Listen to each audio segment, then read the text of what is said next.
a coincidence? Today, less than 1% of Argentines identify as Afro-Descendants. In the streets of Buenos Aires, just like in history textbooks or on television, black faces are almost absent, as if this population had never existed, as if it had never mattered. And yet, there was a time when black people made up as much as a third of the population of Buenos Aires. They fought in the army, worked in the ports, and played a central role in the country's cultural and economic life. So what happened? Why this disappearance? How could a population that was once so present become invisible? Today, we're going to talk about an erasure. Not a sudden, brutal, or spectacular one, but a slow, methodical, and silent one. We're going to talk about the black people of Argentina and how an entire country tried to erase their memory. In the 17th and 18th centuries, Argentina was part of the Spanish colonial empire. And like every colonial empire, it had slaves. Tens of thousands of Africans were forcibly deported from Angola, Benin, or Senegal and sold on the docks of the port of Buenos Aires. At the time, the city was nothing like the cultural center it would later become.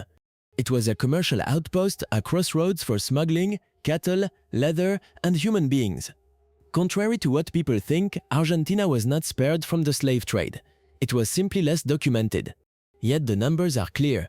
At the beginning of the 19th century, 1 in every 3 inhabitants of Buenos Aires was black or mixed race.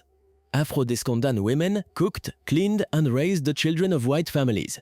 The men were often sent into the army or to the plantations in the northwest. But black people were not just a labor force. They formed a real community with their own traditions, languages, rituals, and music. They had their own churches, religious brotherhoods, and festivals. Their presence deeply influenced Argentine culture. In other words, black people were not a footnote in Argentine history, they were an entire chapter.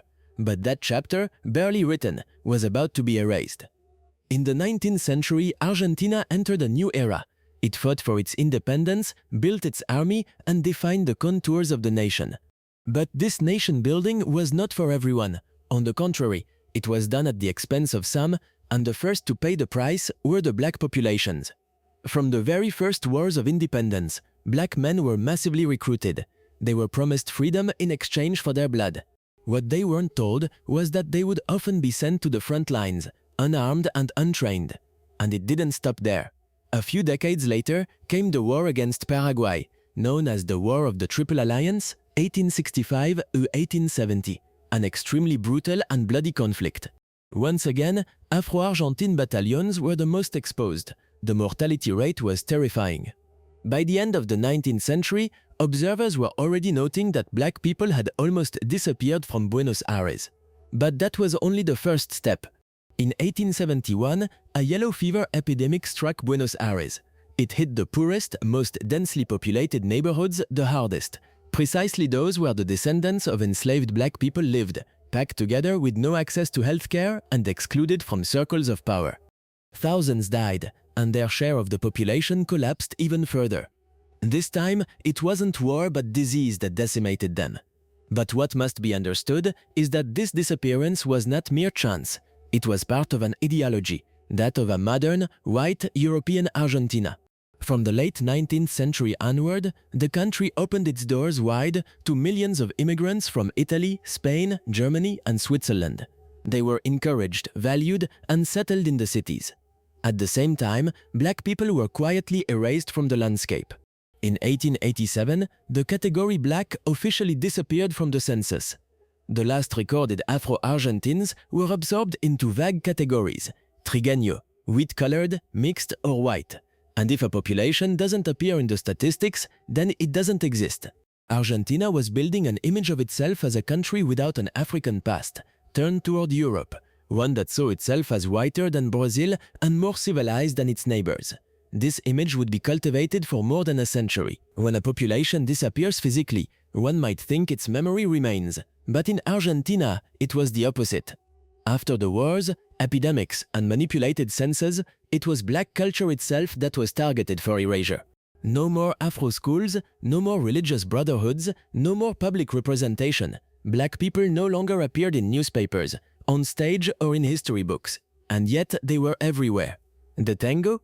Its rhythms come from candombe, African percussion played by freed slaves in the working-class neighborhoods of Buenos Aires. But that connection is never mentioned. It's not taught in schools. Instead, people prefer to say that tango comes from European immigrants in the suburbs, erasing the black people who lived there too. It's not just music. Even street names and neighborhoods carry clues. The neighborhood of San Telmo, one of the oldest in Buenos Aires, was once a center of black life. The word quilombo, now used to mean chaos or mess, originally referred to communities of escaped slaves. But who remembers that? This was not an accidental forgetting, it was a memory that was stifled and buried, as if acknowledging this past would threaten the image Argentina wanted to project of itself. And yet, some people remember. Entire families continued to quietly pass down dances, words and recipes. Descendants of Afro-Argentines keep photos, archives and stories in their drawers that no one ever asked them about. For decades, Afro-Argentine history was pushed to the margins, invisible in books, ignored by the media and minimized by politicians.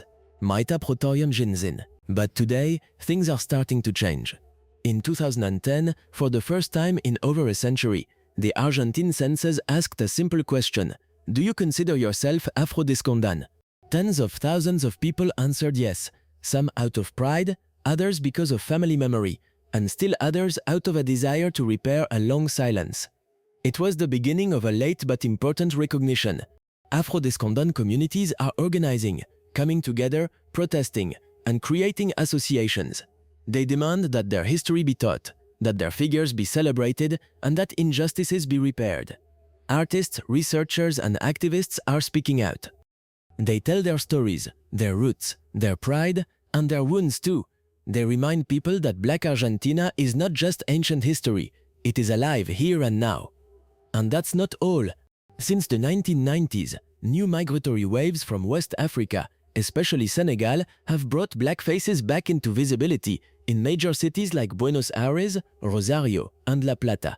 But it's not easy. These communities face racism, rejection, and precarious living conditions. The gaze of white Argentina on its Afro-Descendants is still often tinged with exoticism, mistrust, or ignorance. And yet, little by little, things are shifting. Schools are incorporating Afro-history into their curricula, museums are organizing exhibitions, and young people are proudly claiming their Afro-Argentine identity. Because reclaiming this history is more than just a question of identity. It is a way of saying, we were here, we are here, and we deserve to be seen.